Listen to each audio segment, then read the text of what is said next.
오늘 말씀은 요한복음서 2장 1절에서 12절의 말씀입니다. 사흘째 되던 날 갈릴리 가나에 혼례가 있어 예수의 어머니도 거기 계시고 예수와 그 제자들도 혼례의 청함을 받았더니 포도주가 떨어진지라.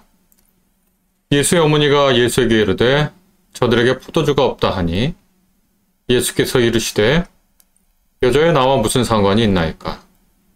내 때가 아직 이르지 아니하였나이다. 그의 어머니가 하인들에게 이르되 너희에게 무슨 말씀을 하시든지 그대로 하라 하니라. 거기에 유대인의 정결 예식을 따라 두세 통 드는 돌 항아리 6이 놓였는지라.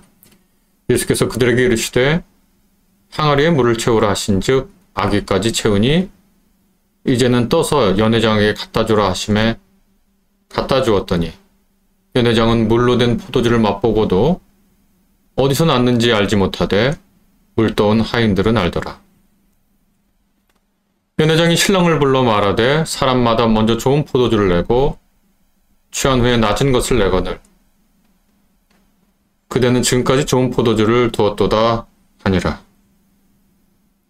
예수께서 이 표적을 갈릴리 가나에서 행하여 그의 영광을 나타내심에 제자들이 그를 믿으니라. 그 후에 예수께서 그 어머니와 형제들과 제자들과 함께 가버나움으로 내려가셨으나 거기에 여러 날 계시지는 아니하시니라.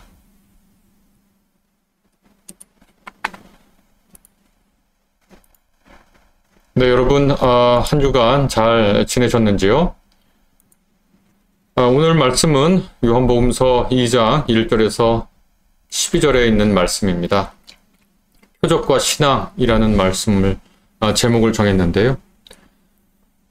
오늘 본문은 이렇게 흐름이 되어 있습니다. 세례자 요한의 증언과 그 이후에 예수에게 제자가 생겼죠. 이후 본격적으로 예수님의 사역이 시작되기 전입니다. 그때 갈릴리 가나에서 혼례식이 있었습니다.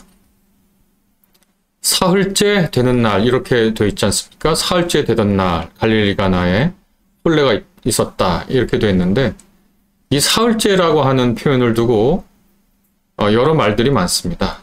가장 흔하게 해석되는 것은 예수의 부활 그리고 그로부터 시작하는 새로운 시대를 뜻한다라는 해석입니다. 사흘째라고 하는 것은 초기 교회에서 예수님의 부활을 공공연히 가리키는 말이었죠. 예수께서 사흘째 부활하셨다 이렇게. 그래서 사흘째 되던 날 갈릴리 가나에서 혼례식이 있었다 이렇게 하면 예수께서 새로운 시대를 시작하시는 것이다 부활로.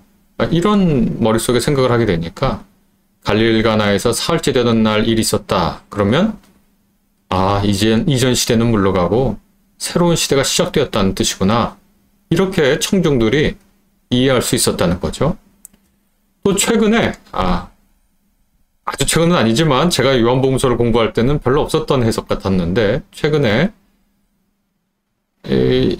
세례자 요한, 그러니까 요한복음서 서한이 끝나고 세례자 요한이 예수님에 대한 증거를 시작했던 요한복음서 1장 19절부터 하루, 이틀, 사흘, 나흘을 계산을 해요. 그래서 세례자 요한이 증언했던 날은 첫째 날, 빛으로 증언한 날이죠, 예수님을.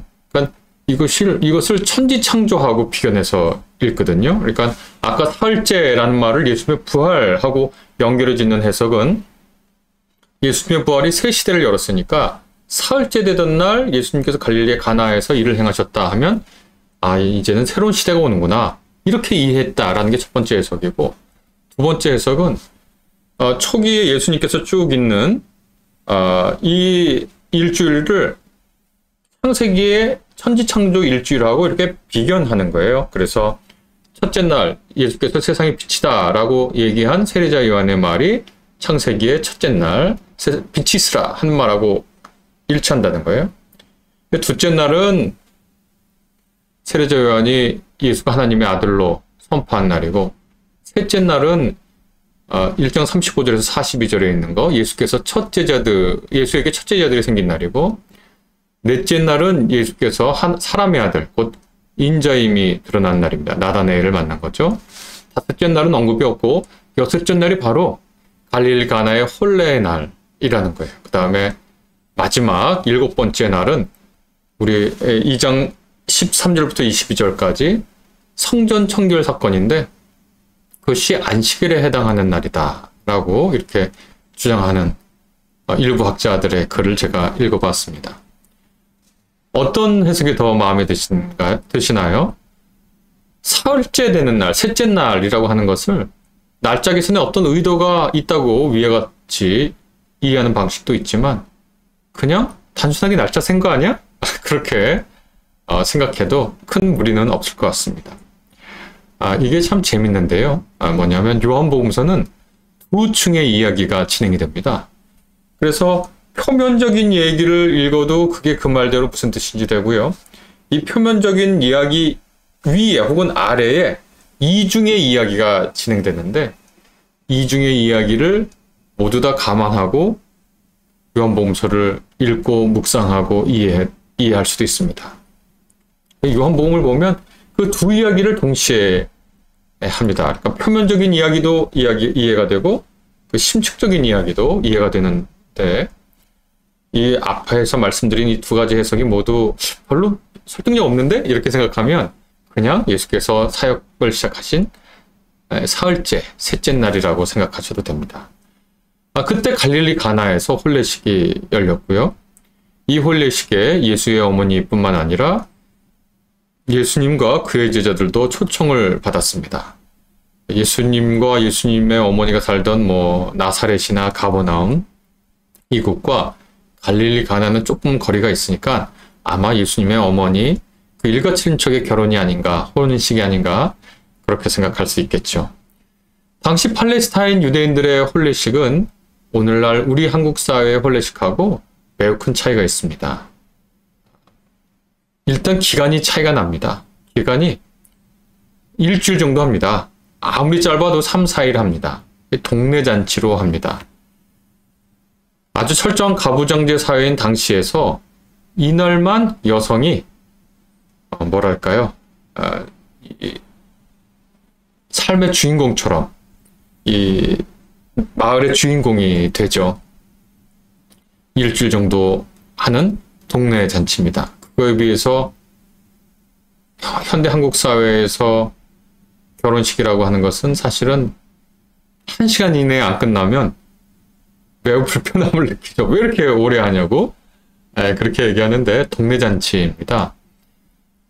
1시간 정도, 1시간, 2시간 정도 해도 그리고 이제 피로연이라는 거 하는데 거기서 음식을 많이 먹죠. 그래서 음식이 잘 준비되면 참 좋은 혼례식이다, 결혼식이다 이렇게 얘기를 하는데 거기서 음식이 부족하다고 생각해 보십시오. 그럼 굉장히 난처하죠. 일주일간 벌어지는 혼례식에 그리고 또 동네 잔치로 벌어지는 혼례식에 문제가 생겼습니다. 바로 포도주가 떨어진 겁니다. 혼인잔치에 포도주는 필수적인 것입니다. 왜 필수적인 것이냐? 이것이 당시의 포도주는 두 가지 용도로 크게 보면 사용됐거든요. 하나는 평상시에 우리가 먹는 물을 대신해서 먹는 용도고요. 다른 하나는 정말 취하려고 먹는 용도인데요. 둘 다 필요하죠. 포도주 원액을 어떻게 하냐면 포도주 원액을 물에 희석해서 마시게 하는 거예요. 그래서 용도에 따라 다릅니다. 만약에 물처럼 마시려고 하려고 하면 물을 많이 넣고 희석해서 주고요. 취하는 용도로 하려면 물을 덜 넣어서 취하는 목적으로 마십니다. 이것이 당시 팔레스타인의 그 포도주를 마시는 방식이었고, 여러분이 우리가 많이 들어본 심포지움이라는 게 원래 심페인 해서 같이 마시는 거예요. 심포지움이라는 게 쉼페네인 해서 같이 마시다라는 것에서 왔는데, 이때도 심포지움을 주관하는 헬라 도시의 사람이, 그 헬라 도시에 살던 헬라인들은 이 심포지움을 어떻게 했냐면, 그 심포지움을 주관하는 사람이 그날 목적에 맞게요. 그날은 학술적 토론이다. 그러면 물을 조금 많이 넣어서 희석하고요. 그날은 정말 그냥 놀려는 모임이다. 그러면 원액에 가깝게 제공하고요. 헬라인들에게 포도주 원액 그대로 마신다는 것은 야만인들이라 하는 것이라고 생각을 했습니다. 어떤 이 회당장이, 연회장이, 이 포도주가 떨어졌다고 하면 연회장도 문제고요. 그걸 잘 조절을 못했으니까요. 신랑과 신부에게는 정말 치명적인 일이죠. 일생에 단 거의 한 번밖에 없는 일이고요. 그리고 동네 잔치고, 그 동네에 축하를 받고, 아, 저 사람들 참 혼례식 참 잘했지, 이렇게 축하받고 인정받고 시작하는 게 아니라, 아, 저 사람들 저 혼례식 할 때 준비가 부족했어 라고 하는 어떤 그 수치로부터 혼인 생활을 시작하는 거니까 굉장히 난처합니다. 더군다나 오늘날과 더 심각하게 수치를 당한다고 하는 것은 당시 사회에서 견딜 수 없는 일입니다. 그런데 포도주가 떨어졌습니다. 굉장히 다급한 상황입니다. 이 사실을 안 예수의 어머니가 예수님에게 가서 이렇게 알려줍니다. 저 사람들에게 포도주가 없구나 라고 알려줍니다. 이것이 상황을 해결하라고 하는 요청인지 아니면 그저 사실을 알려주는 것인지 분명하지 않은데요. 예수님은 이 상황에 대해서 어떻게 반응하셨을까요? 예수의 어머니가 아마 기대를 좀 했던 것 같아요. 자기 아들이 무엇을 해줄 것을 기대를 했던 것 같긴 합니다. 언뜻 지내고 보면 이 예수의 어머니 마리아가 취한 태도가 참 보기 좋습니다. 만약에 여러분 어떤 결혼식에 가가지고 중요한 뭐가 결핍이 되어 있으면 우리는 먼저 비난을 하는 쪽입니까? 아니면 가만히 그냥 두고 보는 쪽입니까? 아니면 아유 내가 뭐 도울 게 없나? 라고 생각하는 쪽입니까? 예수님의 어머니는 아우 내가 뭘 좀 도울 게 없나? 나는 뭐 도울 게 없으니까 내 아들이라도 좀 도울 게 없나? 아마 그런 생각을 하신 것 같죠? 포도주가 떨어졌다고 어머니 마리아에게 마리아가 예수님에게 얘기하자 예수님은 매우 독특한 말씀을 하세요. 이렇게 개역개정에는 번역되어 있습니다. 여자여 나와 무슨 상관이 있나이까? 내 때가 아직 이르지 아니하였나이다. 이렇게 대답합니다. 이 구절에 관해서는 많은 논의가 있습니다. 먼저 어머니를 여자여라고 부른 것이 논란거리입니다. 공동번역 개정은 이를 어머니라고 번역하였지만 그것은 저자 요한이 명백히 의도한 바를 충분히 드러내지 못한 것입니다. 이 이야기에서 요한복음은 세 차례에 걸쳐서 마리아를 어머니, 예수의 어머니라고 소개합니다. 그러나 정작 아들인 예수는 자신의 어머니를 여자여라고 부릅니다. 이 여자여라고 부른 이 말은 헬라어로 귀나이라고 하는 뜻인데 그래서 이제 예전의 학자들은 이 귀나이가 여인을 높여 부르는 말이라고 하는 주장을 했었습니다. 그러나 어머니를 귀나이라고 부르면서 높이는 사례는 고대 헬라 문헌에서 거의 찾아볼 수 없습니다. 더군다나 예수님은 요한복음서에서 사마리아 여인, 가늠하다 현장에서 잡힌 여인, 막달라 마리아를 부활 후에 이들을 부를 때 귀나이라고 부릅니다. 또 천사도 막달라 마리아를 귀나이, 여자여라고 부르죠. 그래서 예수님이 어머니를 귀나이라고 부른 것은 매우 의도적이고 또 독특하죠.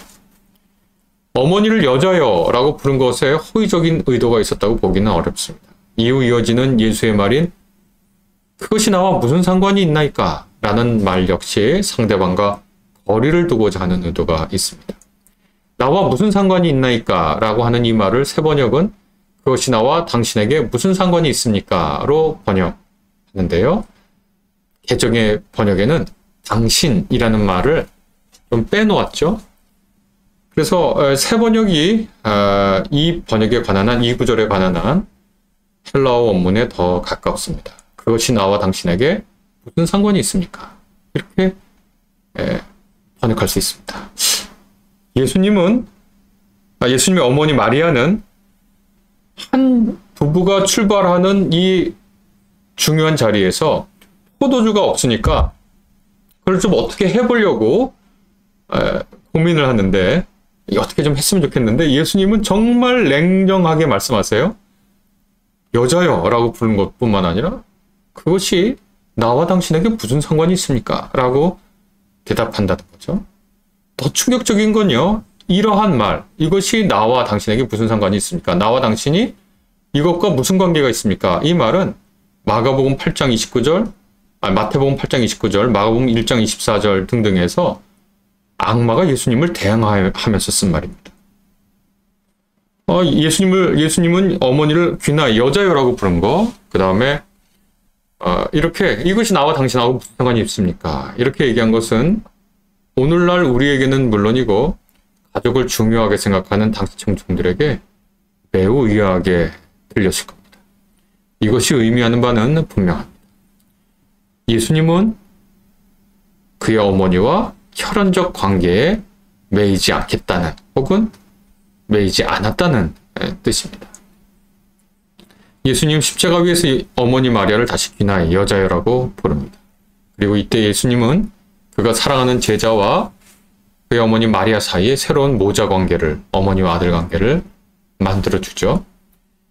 예수님에게 혈연 관계가 중요하지 않다는 이 태도는 공관복음에서 세례자 요한이 유대인들을 향해서 혈통을 중요하게 생각하지 말라고, 아브라함의 자손이라고 자랑하지 말라고, 왜냐하면 하나님께서는 돌들로도 아브라함의 자손을 만들 수 있다고 그렇게 세례자 요한이 말하죠.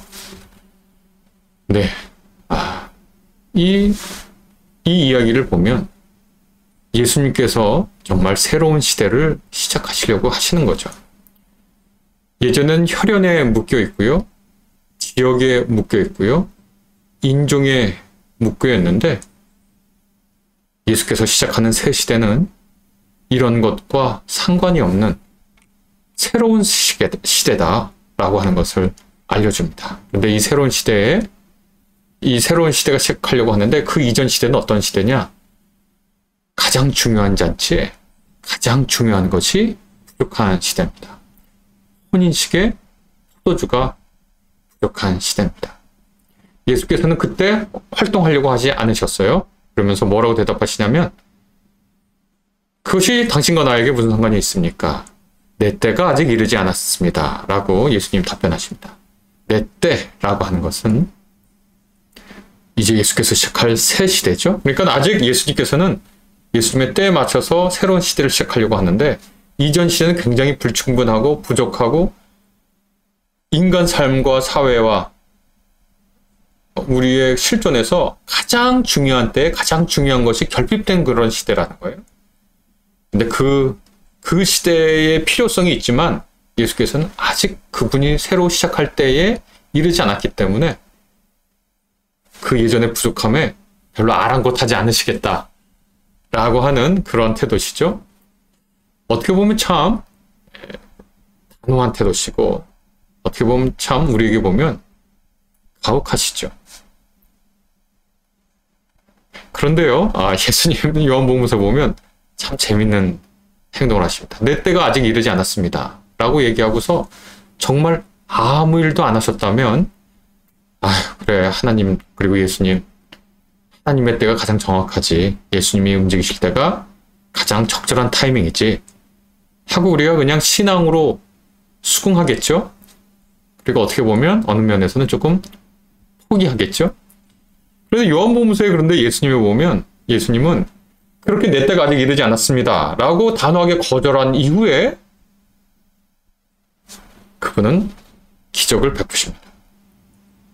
이렇게 자신의 때가 되지 않았다고 단호하게 거절하신 이후에 그 일을 하는 것이 요한복음서에 한 번 더 나오는데 나중에 우리가 한 1년 정도 계속 요한복음서를 가지고 말씀을 나눌 텐데 그때 다시 말씀을 드리도록 하겠습니다. 여하튼 인간들의 부족, 인간들이 느끼는 가장 절실한 요청 이것들을 해결할 사람들은 그런 상황이 있지만 하나님의 때는 이렇게 있다는 거예요. 그래서 이 때가 되기까지 이 부족을 더 이상 신경 쓰지 않겠다, 아랑곳 않겠다 이런 태도를 말씀하셨는데 그럼에도 불구하고 사람의 부족과 요청을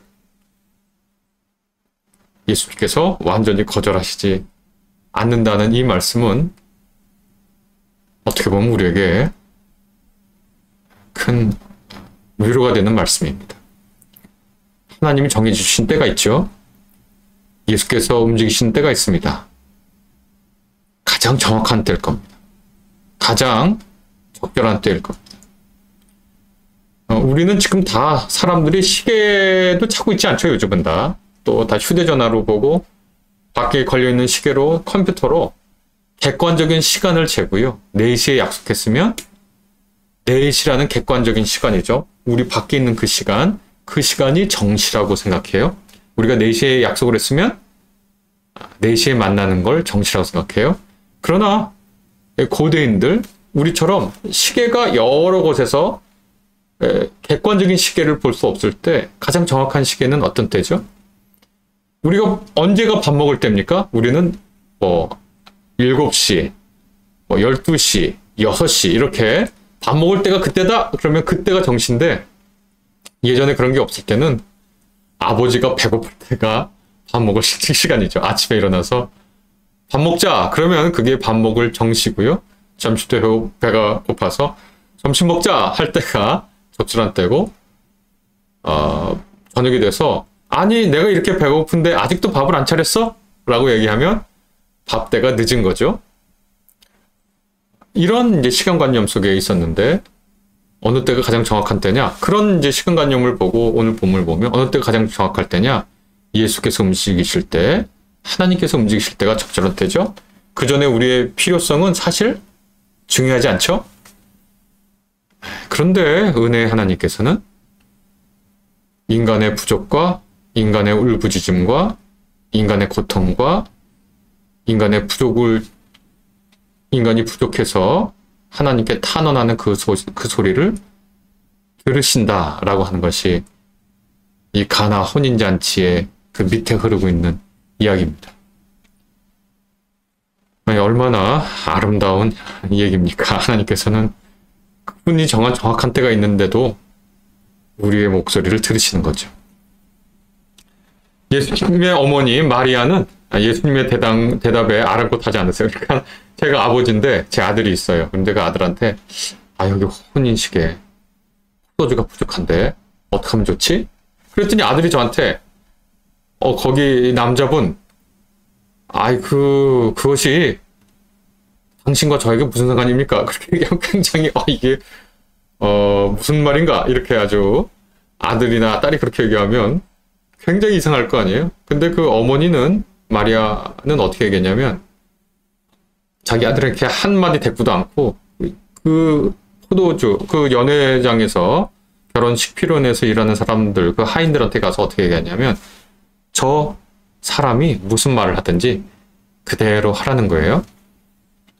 그렇게 얘기하고 예수님의 어머니는 이제 오늘 이야기 현장에서 이제 퇴장을 합니다. 그때 예수께서 혼인잔치에 쓰려고 유대인의 정결 예식에 따라 두세 통 드는 돌 항아리 6을 주목하십니다. 이것은 밥을 먹기 전에 손님의 손과 발을 씻게 해주는 항아리입니다.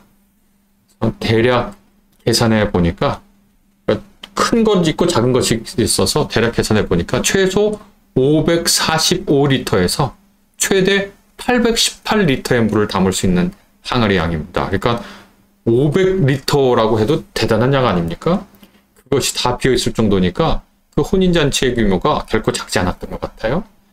예수님께서는 그 항아리에 물을 채우라고 말하고 하인들은 아기까지 물을 채웁니다. 그리고 아무 말 하지 않고 이제는 떠서 연회장에 갖다 주라고 말씀하십니다. 하인들은 조금 의아했겠죠. 왜냐하면 아까도 제가 말씀드렸듯이 포도주 원액을 그냥 내지 않고요.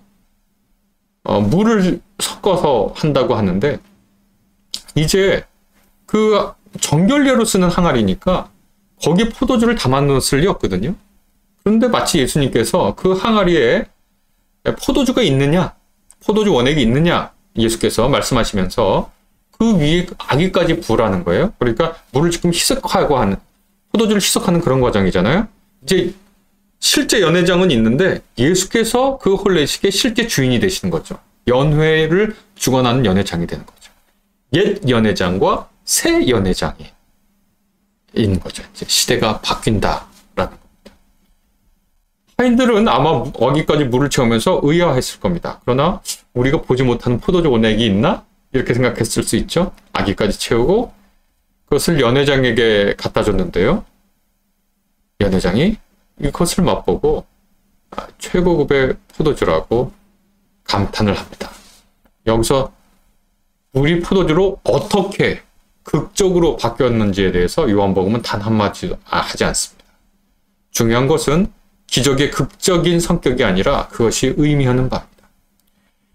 이 많은 그리고 좋은 포도주가 어디서 났는지 어떻게 났는지 어떻게 변화했는지 그것도 궁금한 사항이지만 사실 이 기적의 이 표적의 핵심은 그것을 행한 사람이 누구인가라는 겁니다.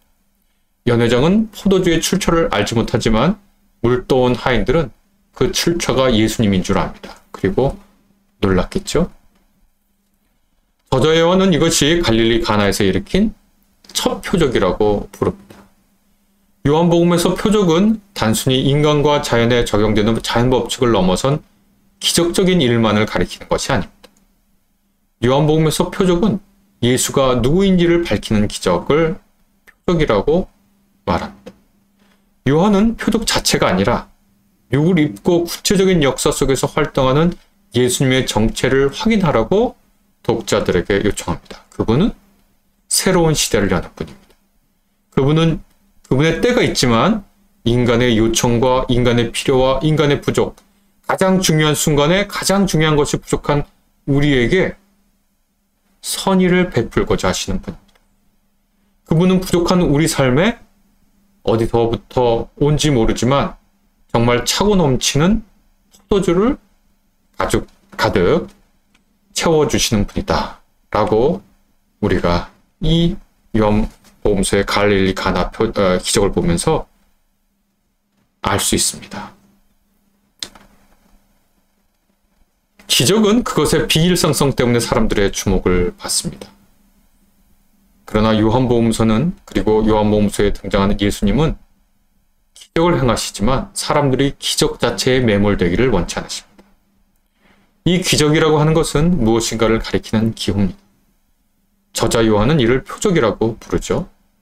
표적은 예수가 어떤 분인지 그가 하는 일의 본질이 무엇인지를 알려줍니다. 그래서 예수의 정체와 그의 일을 알고 나면 표적 자체, 곧 비일상속은 효력을 다합니다. 표적은 강을 건너고 난 후 배와 같이 물가에 놓아둬야 합니다. 배가 강을 건네주었다고 그것을 지고 산과들을 건너지는 않죠. 우리가 이제 두 사람이 사랑해서 결혼을 한다고 하면 두 사람이 서로 사랑의 징표로 무엇인가를 나눕니다. 그리고 그것은 사랑의 징표입니다. 그래서 사랑의 징표보다 더 중요한 것은 사실은 징표를 가능하게 하는 것, 곧 사랑하는 상대방입니다. 그렇지 않습니까? 두 사람이 사랑해서 징표를 나누고 서로 혼인을 한다고 할 때 중요한 것은 징표 그 자체가 아니라 사랑하는 상대방이죠. 사랑하는 사람이죠. 오늘 예수께서는 오늘 우리 요한복음서의 본문은 이 표적을 통해서 예수님이 어떤 분인지를 우리가 고백하기를 바라십니다. 예수님은 우리의 필요와 부족과 가장 중요한 순간에 가장 중요한 것이 결핍된 우리를 놓아 버리시고 냉혹하게 거절하는 분이 아닙니다. 그분은 심지어 그분의 때가 이르기 전에도 우리의 소리를 들으십니다. 그리고 우리에게 표적과 기적을 베푸시는데 그 표적과 기적을 우리가 보고 우리는 그분을 더욱 신뢰합니다. 그분이 누구인지 깨달아 압니다. 그리고 이제 더 나아가서 우리는 표적이 더 이상 필요하지 않는 사람으로 살아갑니다. 요한복음서 20장 29절에 보면 예수께서 도마에게 말씀하십니다. 보고 믿는가?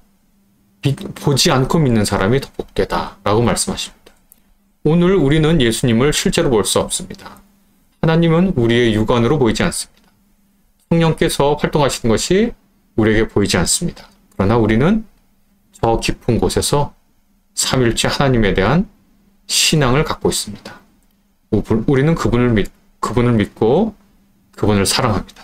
그러면 우리 삶에 어디로부터 온지 모르는 포도주가 가득 넘쳐서 우리의 삶을 풍요롭고 아름다운 혼인 잔치처럼 이끄실 것이라 그렇게 믿습니다.